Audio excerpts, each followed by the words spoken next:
ನಮಸ್ಕಾರ. ಅಧ್ಯಾಯ 23. ದಕ್ಷಿಣೇಶ್ವರದಲ್ಲಿ ಶ್ರೀ ಶಾರದಾದೇವಿ.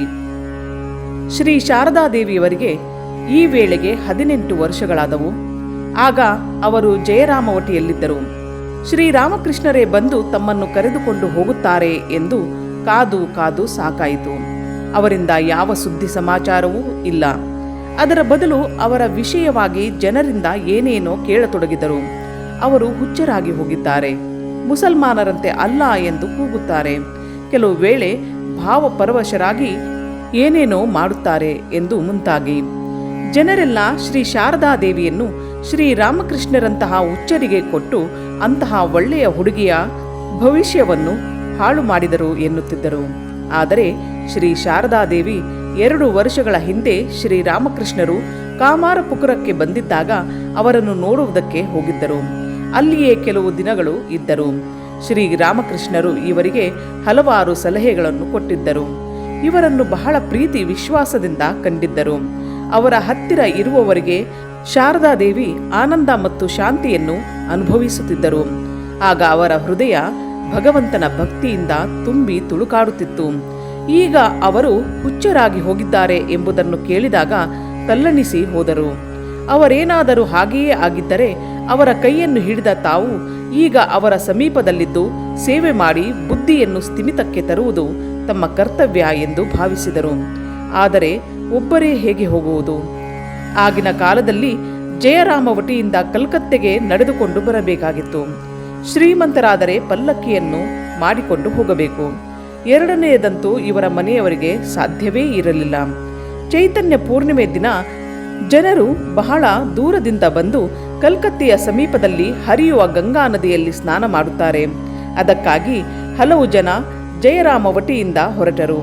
ಇವರ ಜೊತೆಯಲ್ಲಿ ಹೋದರೆ ಕಲ್ಕತ್ತೆಗೆ ಹೋಗಿ ಶ್ರೀರಾಮಕೃಷ್ಣರನ್ನು ನೋಡುವುದಕ್ಕೆ ಅವಕಾಶ ಸಿಕ್ಕುವುದು ಎಂದು ಭಾವಿಸಿದರು. ಈ ವಿಷಯವನ್ನು ಶ್ರೀ ಶಾರದಾದೇವಿಯವರು ತಮ್ಮ ತಂದೆಗೆ ತಿಳಿಸಿದರು. ತಂದೆ ರಾಮಚಂದ್ರ ತಾನು ಮಗಳ ಜೊತೆಯಲ್ಲಿ ಹೋಗುವುದಕ್ಕೆ ಒಪ್ಪಿಕೊಂಡನು. ಶಾರದಾದೇವಿಗೆ ಮನೆಯನ್ನು ಬಿಡುವಾಗ ಮನಸ್ಸಿನಲ್ಲಿ ಕಳವಳ. ಶ್ರೀರಾಮಕೃಷ್ಣರು ನಿಜವಾಗಿ ಹುಚ್ಚರಾಗಿ ಹೋಗಿರುವರೇ ಎಂದು. ಒಂದು ವೇಳೆ ಹುಚ್ಚಿಲ್ಲದೆ ಬರೀ ವೈರಾಗ್ಯ ಮತ್ತು ಭಕ್ತಿಯ ಅತಿಶಯದಿಂದ ಹೀಗೆ ಆಗಿದ್ದರೆ ತಮ್ಮನ್ನು ಸ್ವೀಕರಿಸುವರೋ ಅಥವಾ ಮುಕ್ತಿ ಪಥಕ್ಕೆ ಇವಳು ಅಡ್ಡ ಎಂದು ತಿರಸ್ಕರಿಸುವರೋ ಎಂದು ಆಲೋಚಿಸುತ್ತಿದ್ದರು. ಶಾರದಾದೇವಿ 2 ದಿನ ತಂದೆಯೊಂದಿಗೆ ಕಾಲುನಡಿಗೆಯಲ್ಲಿ ಹೋದರು. ಅವರಿಗೆ ನಡೆದು ಅಭ್ಯಾಸವಿರಲಿಲ್ಲ.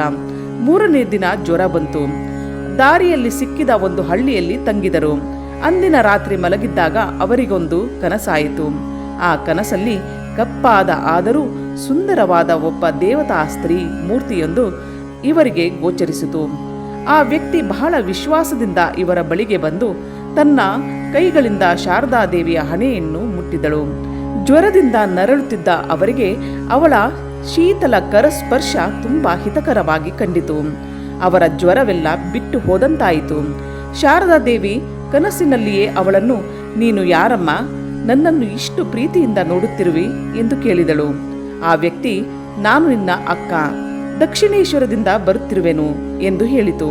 ಆಗ ಶಾರದಾದೇವಿ, ನಾನು ಕೂಡ ಅಲ್ಲಿಗೆ ಹೊರಟೆ. ಅಲ್ಲಿ ನಮ್ಮವರು ಇರುವರು.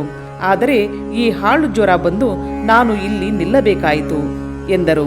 ಆ ವ್ಯಕ್ತಿ, ನೀನು ಜ್ವರದಿಂದ ಪಾರಾಗುವೆ, ದಕ್ಷಿಣೇಶ್ವರಕ್ಕೆ ಹೋದರೆ ಅವರು ನಿನ್ನನ್ನು ಸ್ವೀಕರಿಸುವರು ಎಂದು ಹೇಳಿ ಅದೃಶ್ಯವಾಯಿತು. ಶಾರದಾದೇವಿಯರ ಕನಸು ಕೂಡ ಆ ವೇಳೆಗೆ ಮುಗಿಯಿತು. ಕಣ್ತೆರೆದು ನೋಡಿದಾಗ ಬೆಳಕಾಗಿತ್ತು. ತಮ್ಮ ಜ್ವರವೆಲ್ಲ ಬಿಟ್ಟು ಹೋಗಿತ್ತು. ಹಿಂದಿನ ರಾತ್ರಿಯ ಕನಸು ಅವರ ಮನಸ್ಸಿನ ದುಗುಡವನ್ನೆಲ್ಲ ಪರಿಹರಿಸಿತ್ತು. ಶ್ರೀ ಶಾರದಾದೇವಿ ಮತ್ತು ಅವರ ತಂದೆ ನಡೆದುಕೊಂಡು ದಕ್ಷಿಣೇಶ್ವರವನ್ನು ರಾತ್ರಿ ಸೇರಿದರು. ಆಗ ಸುಮಾರು 11 ಗಂಟೆಯಾಗಿತ್ತು. ಶ್ರೀರಾಮಕೃಷ್ಣರ ಕೋಣೆಯ ಬಾಗಿಲು ಹಾಕಿತ್ತು. ರಾಮಚಂದ್ರ ಬಾಗಿಲನ್ನು ತಟ್ಟಿದಾಗ ಒಳಗಿನಿಂದ ಶ್ರೀರಾಮಕೃಷ್ಣರು ಬಾಗಿಲನ್ನು ತೆರೆದರು. ನೋಡುತ್ತಾರೆ, ತಾವು ಕೈ ಹಿಡಿದ ಹೆಂಡತಿ ಶಾರದಾದೇವಿ ಮತ್ತು ಅವರ ತಂದೆ ಬಂದಿರುವರು. ಆಗ ರಾತ್ರಿ ಊಟವನ್ನು ಕೊಡುವುದಕ್ಕೆ ಆಗಲಿಲ್ಲ. ಸ್ವಲ್ಪ ಅರಳು ಮತ್ತು ನೀರನ್ನು ಕೊಟ್ಟರು. ಅವರಿಬ್ಬರು ಮಲಗುವುದಕ್ಕೆ ತಮ್ಮ ಕೋಣೆಯಲ್ಲಿಯೇ ಅಣಿ ಮಾಡಿದರು. ಬೆಳಕಾದ ಮೇಲೆ ಶಾರದಾದೇವಿಯನ್ನು ನೋಡಿದಾಗ ಅವರು ಬಹಳ ನಿತ್ರಾಣವಾಗಿ ಕಂಡರು. ಶ್ರೀರಾಮಕೃಷ್ಣರು ಒಬ್ಬ ವೈದ್ಯರನ್ನು ಬರಮಾಡಿ ಅವರಿಗೆ ಔಷಧಿಯನ್ನು ಕೊಡಿಸಿದರು. ನಾನು ಈಗ ನಿನಗೆ ಯಾವ ಸೌಕರ್ಯವನ್ನೂ ಮಾಡಿಕೊಡುವುದಕ್ಕೆ ಆಗುವುದಿಲ್ಲ. ಕೆಲವು ವರ್ಷಗಳ ಹಿಂದೆ ಬಂದಿದ್ದರೆ ಮಥುರನಾಥ ಇದ್ದ. ಅವನು ನಿನಗೆ ಬೇರೆ ಮನೆಯನ್ನೇ ಕಟ್ಟಿಸಿಕೊಡುತ್ತಿದ್ದ ಎಂದು ಹೇಳಿದರು. ತಮ್ಮ ಮಾವನನ್ನು ಪ್ರೀತಿಯಿಂದ ನೋಡಿಕೊಂಡರು. ರಾಮಚಂದ್ರನಿಗೆ ಅಳಿಯನ ವಿಷಯದಲ್ಲಿದ್ದ ಅಂಜಿಕೆ, ಅನುಮಾನವೆಲ್ಲ ಹೋಯಿತು. ಶ್ರೀರಾಮಕೃಷ್ಣರಿಗೆ ಹುಚ್ಚು ಇಲ್ಲ, ಏನೂ ಇಲ್ಲ, ಎಲ್ಲರಂತೆ ಅವರೂ ಇದ್ದರು. ಇನ್ನು ತನ್ನ ಮಗಳ ಜೀವನ ದುರಂತದಲ್ಲಿ ಕೊನೆಗಾಣಬೇಕಾಗಿಲ್ಲ ಎಂದು ತಿಳಿದು ಅಳಿಯ ಮಗಳಿಗೆ ಆಶೀರ್ವಾದ ಮಾಡಿ ಊರಿಗೆ ಹಿಂದಿರುಗಿದನು. ಶ್ರೀ ಶಾರದಾದೇವಿಯವರು ಶ್ರೀರಾಮಕೃಷ್ಣರ ಆರೈಕೆಯಿಂದ ಚೇತರಿಸಿಕೊಂಡು ಗುಣಮುಖರಾದರು. ಒಂದು ದಿನ ಶ್ರೀರಾಮಕೃಷ್ಣರು ಶಾರದಾದೇವಿಯವರಿಗೆ ಹೀಗೆ ಹೇಳುತ್ತಾರೆ: ನನಗೆ ಎಲ್ಲ ಹೆಂಗಸರಲ್ಲಿಯೂ ಭಗವತಿಯೇ ಕಾಣುತ್ತಾಳೆ. ನಿನ್ನಲ್ಲಿಯೂ ನನಗೆ ಅವಳೇ ಕಾಣುತ್ತಿರುವಳು. ನಾನು ನಿನ್ನೊಂದಿಗೆ ಸಾಧಾರಣ ಪುರುಷನಂತೆ ಇರುವುದಕ್ಕೆ ಸಾಧ್ಯವಿಲ್ಲ. ಆದರೆ ನೀನು ನನ್ನನ್ನು ಮದುವೆಯಾಗಿರುವುದರಿಂದ ನಿನಗೆ ನನ್ನ ಮೇಲೆ ಅಧಿಕಾರವಿದೆ. ನೋಡು, ಸಾಧಾರಣ ಸ್ತ್ರೀಯಂತೆ ನೀನು ಸಂಸಾರದಲ್ಲಿರಬೇಕಾದರೆ ನಾನು ಅದಕ್ಕೂ ಸಿದ್ಧನಿರುವೆ. ಅಥವಾ ನೀನು ನನ್ನಂತೆ ಎಲ್ಲರಲ್ಲಿಯೂ ಜಗನ್ಮಾತೆಯನ್ನು ನೋಡಬೇಕೆಂದರೆ ಅದಕ್ಕೂ ನಾನು ನಿನ್ನನ್ನು ಅಣಿಮಾಡಬಲ್ಲೆ. ಆದರೆ ಶ್ರೀ ಶಾರದಾದೇವಿಯಾದರೂ ಶ್ರೀರಾಮಕೃಷ್ಣರಂತಹ ತಪೋ ವ್ಯಕ್ತಿಯನ್ನು ಕೈ ಹಿಡಿಯುವುದಕ್ಕೆ ಯೋಗ್ಯ ವ್ಯಕ್ತಿ. ಶ್ರೀರಾಮಕೃಷ್ಣರು ಮೆಚ್ಚುವಂತಹ ಮಾತನ್ನೇ ಆಡಿದರು: ನಾನು ನಿಮ್ಮನ್ನು ಸಂಸಾರದ ಕೆಸರಿಗೆ ಇಳಿಸುವುದಕ್ಕೆ ಯತ್ನಿಸುವುದಿಲ್ಲ. ನಿಮ್ಮ ವ್ರತವೇ ನನ್ನ ವ್ರತ.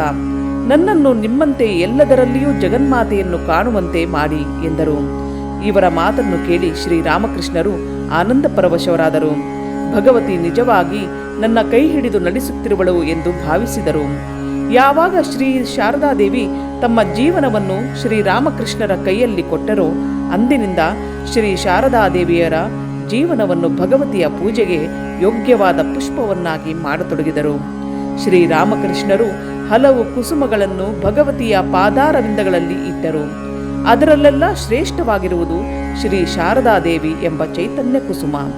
ಸಂಸಾರದ ಕೆಲಸ ಕಾರ್ಯಗಳಲ್ಲಿ ಹೇಗೆ ಬುದ್ಧಿವಂತೆಯಾಗಿರುವುದು ಎಂಬುದರಿಂದ ಹಿಡಿದು ಆಧ್ಯಾತ್ಮಿಕ ಜೀವನದಲ್ಲಿ ನಿರ್ವಿಕಲ್ಪ ಸಮಾಧಿಯವರೆಗೆ ಚೆನ್ನಾದ ತರಬೇತನ್ನು ಕೊಟ್ಟು ಬದುಕಿರುವ ತನಕ ತಮಗೆ ಸಹಾಯಕರಾಗಿರುವುದು ಮಾತ್ರವಲ್ಲ, ತಮ್ಮ ನಂತರ ಬರುವ ಭಕ್ತ ವೃಂದಕ್ಕೆ ಭರವಸೆಯ ದೀಪವನ್ನಾಗಿ ಬೆಳಗಿಸಿದರು ಶ್ರೀ ಶಾರದಾದೇವಿಯವರ ಜೀವನವನ್ನು.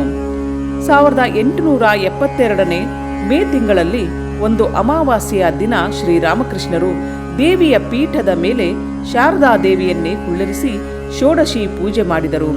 ಶ್ರೀರಾಮಕೃಷ್ಣರು ತಮ್ಮ ಕೋಣೆಯಲ್ಲಿ ಪೂಜೆಗೆ ಎಲ್ಲವನ್ನು ಅಣಿಮಾಡಿ ಶಾರದಾದೇವಿಯನ್ನು ರಾತ್ರಿ 9 ಗಂಟೆ ಹೊತ್ತಿಗೆ ತಮ್ಮ ಕೋಣೆಗೆ ಕರೆದರು. ಶಾರದಾದೇವಿಯನ್ನು ಭಗವತಿಯ ಪೀಠದ ಮೇಲೆ ಕುಳ್ಳಿರಿಸಿದರು. ಅವರೆದುರಿಗೆ ಇವರು ಪೂಜೆ ಮಾಡುವುದಕ್ಕೆ ಕುಳಿತರು. ಶಾರದಾದೇವಿಗೆ ಅರಿಶಿನ ಕುಂಕುಮವಿಟ್ಟು ಹೂಗಳಿಂದ ಅಲಂಕರಿಸಿದರು.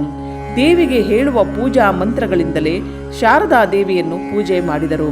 ಅವರ ಬಾಯಿಗೆ ನೈವೇದ್ಯವನ್ನು ತಿನ್ನಿಸಿದರು. ತಾವು ಇದುವರೆಗೆ ಮಾಡಿದ ಸಾಧನೆಗಳನ್ನೆಲ್ಲ ಜಪಮಾಲೆ ಸಹಿತ ಶಾರದಾದೇವಿಯ ಪಾದಗಳಲ್ಲಿ ಅರ್ಪಿಸಿದರು. ಇದೇ ಅವರ ಸಾಧನೆಯ ಪರಾಕಾಷ್ಠೆ. ಇನ್ನು ಮೇಲೆ ಅವರ ಪಾಲಿಗೆ ಶಾರದಾದೇವಿ ಸಾಕ್ಷಾತ್ ಭಗವತಿಯೇ ಆದಳು. ಶ್ರೀ ಶಾರದಾದೇವಿ ಈ ಪೂಜೆಯನ್ನು ಸ್ವೀಕರಿಸುತ್ತಿರುವಾಗ ಭಾವದಲ್ಲಿ ತಲ್ಲೀನರಾಗಿದ್ದರು. ಅವರು ಗಾಢ ಧ್ಯಾನದಲ್ಲಿ ತನ್ಮಯರಾಗಿದ್ದರು. ಅವರಿಗೆ ಪ್ರಪಂಚದ ಪ್ರಜ್ಞೆಯೇ ಇರಲಿಲ್ಲ. ಅದರಂತೆಯೇ ಶ್ರೀರಾಮಕೃಷ್ಣರು ಪೂಜೆಯಾದ ಮೇಲೆ ಸಮಾಧಿ ಮಗ್ನರಾದರು. ಇಬ್ಬರು ಹಲವು ಗಂಟೆಗಳ ಕಾಲ ಸಮಾಧಿ ಸ್ಥಿತಿಯಲ್ಲಿದ್ದು ಅನಂತರ ಪ್ರಕೃತಿಸ್ಥರಾಗುತ್ತಾರೆ. ಈ 2 ಜೀವ ನದಿಗಳು ಭಗವತಿ ಎಂಬ ಸಾಗರದಲ್ಲಿ ಸಂಧಿಸಿದವು. ಇನ್ನು ಮೇಲೆ ಒಬ್ಬರು ಇನ್ನೊಬ್ಬರಲ್ಲಿ ದೇವಿಯನ್ನೇ ಕಾಣುತ್ತಿದ್ದರು. ದೇಹ ಭಾವನೆ ಎಂಬುದು ಅಲ್ಲಿ ಇರಲಿಲ್ಲ. ಇವರಿಬ್ಬರು ಭಗವತಿಯ ಕೆಲಸ ಮಾಡುವ ಯಂತ್ರಗಳಾಗುವುದನ್ನು ನೋಡುತ್ತೇವೆ. ಶ್ರೀರಾಮಕೃಷ್ಣರು ಹಲವು ತಿಂಗಳ ಕಾಲ ಶಾರದಾದೇವಿಯೊಂದಿಗೆ ಒಂದೇ ಹಾಸಿಗೆಯಲ್ಲಿ ಮಲಗುತ್ತಿದ್ದರು. 2 ಎಳೆ ಹಸುಳೆಗಳು ಮಲಗಿರುವಂತೆ ಕಾಣುತ್ತಿತ್ತು. ಕಾಮಗಂಧಹೀನವಾದ ಅಮಲ ಪ್ರೇಮವನ್ನು ಈ ದಂಪತಿಗಳಲ್ಲಿ ಕಾಣುತ್ತೇವೆ. ಅನೇಕ ವೇಳೆ ಶ್ರೀರಾಮಕೃಷ್ಣರು ಹಾಸಿಗೆಯ ಮೇಲೆ ಕುಳಿತು ಸಮಾಧಿ ಮಗ್ನರಾಗುತ್ತಿದ್ದರು. ಅವರಿಗೆ ಆಗ ಯಾವುದೋ ದಿವ್ಯ ಭಾವಗಳು ಬರುತ್ತಿದ್ದವು. ಇದನ್ನು ಕಂಡು ಶಾರದಾದೇವಿಗೆ ಮೊದಮೊದಲು ಅಂಜಿಕೆಯಾಯಿತು. ಶ್ರೀರಾಮಕೃಷ್ಣರು ತಾವು ದೀರ್ಘ ಸಮಾಧಿಗೆ ಹೋದರೆ ಜಾಗೃತಗೊಳಿಸುವುದಕ್ಕೆ ಏನು ಮಾಡಬೇಕೆಂಬುದನ್ನೆಲ್ಲ ಶಾರದಾದೇವಿಗೆ ಹೇಳಿಕೊಟ್ಟರು. ಒಂದು ರಾತ್ರಿ ಶಾರದಾದೇವಿ ಶ್ರೀರಾಮಕೃಷ್ಣರ ಕಾಲನ್ನು ಒತ್ತುತ್ತಿದ್ದರು. ಆಗ ಶಾರದಾದೇವಿ, ನನ್ನನ್ನು ನೀವು ಯಾವ ದೃಷ್ಟಿಯಿಂದ ನೋಡುತ್ತಿರುವಿರಿ ಎಂದು ಶ್ರೀರಾಮಕೃಷ್ಣರನ್ನು ಕೇಳಿದರು. ತಕ್ಷಣವೇ ಅವರು ಉತ್ತರವಿತ್ತರು. ಯಾವ ದೇವಿ ಭವತಾರಿಣಿಯಂತೆ ಗರ್ಭಗುಡಿಯಲ್ಲಿ ಇರುವಳೋ, ಯಾರು ತಾಯಿಯ ರೂಪದಿಂದ ಈ ದೇಹಕ್ಕೆ ಜನ್ಮ ಕೊಟ್ಟಿರುವಳೋ, ಅವಳೇ ಬೇರೊಂದು ರೂಪಿನಿಂದ ಅಂದರೆ ಶಾರದೆಯಂತೆ ನನ್ನ ಕಾಲನ್ನು ಒತ್ತುತ್ತಿರುವಳು. ಒಂದು ದಿನ ಶ್ರೀ ಶಾರದಾದೇವಿಯವರು ತಮ್ಮ ಪಕ್ಕದಲ್ಲಿ ಮಲಗಿರುವಾಗ ಶ್ರೀರಾಮಕೃಷ್ಣರು ತಮ್ಮ ಮನಸ್ಸಿಗೆ ಹೀಗೆ ಹೇಳುತ್ತಾರೆ: ನೋಡು ಮನಸ್ಸೇ, ಇಲ್ಲಿಯೇ ಇದೆ ಹೆಣ್ಣಿನ ದೇಹ. ಪ್ರಪಂಚವೆಲ್ಲ ಇದರ ಮೇಲೆ ಹುಚ್ಚಾಗಿದೆ. ಆದರೆ ಯಾರು ದೇಹದ ಆಕರ್ಷಣೆಯಲ್ಲಿ ಸಿಲುಕುವರೋ ಅವರು ಅದರಲ್ಲಿಯೇ ಬಂಧಿತರಾಗುವರು. ಭಗವತಿಯನ್ನು ಸಾಕ್ಷಾತ್ಕಾರ ಮಾಡಿಕೊಳ್ಳಲಾರರು. ನಿನಗೆ ಇದು ಬೇಕೇ? ದೇವರು ಬೇಕೇ?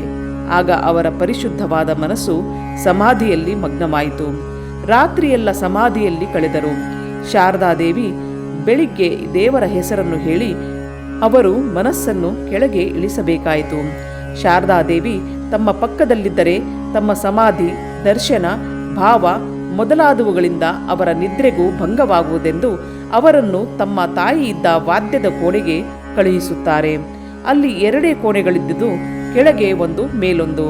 ಮೇಲಿನ ಕೋಣೆಯಿಂದ ಗಂಗಾ ನದಿಯನ್ನು ನೋಡುತ್ತಾ ತಮ್ಮ ಕೊನೆಯ ದಿನವನ್ನು ಕಳೆಯಬೇಕೆಂದು ಶ್ರೀರಾಮಕೃಷ್ಣರ ತಾಯಿ ಚಂದ್ರಾದೇವಿ ಅಲ್ಲಿದ್ದರು. ಕೆಳಗಿನ ಕೋಣೆಯಲ್ಲಿಯೇ ಶಾರದಾದೇವಿ ಇದ್ದದ್ದು. ಮೇಲೆ ಹೆತ್ತ ತಾಯಿ ಕೆಳಗೆ ಕೈ ಹಿಡಿದ ಸತಿಯಾದರೂ ತಾಯಿಯಂತೆ ಕಾಣುತ್ತಿದ್ದ ವ್ಯಕ್ತಿ. ಹೀಗೆ ಶಾರದಾದೇವಿ 1 ವರ್ಷ 8 ತಿಂಗಳು ಶ್ರೀರಾಮಕೃಷ್ಣರ ದಿವ್ಯ ಸಾನ್ನಿಧ್ಯದಲ್ಲಿದ್ದು ಅವರ ಅಪ್ಪಣೆ ಪಡೆದು ಕೆಲವು ಕಾಲದವರೆಗೆ ಜಯರಾಮ ಒಟ್ಟಿಗೆ ಹಿಂತಿರುಗಿದರು. ಅಧ್ಯಾಯ 23 ಮುಗಿಯಿತು.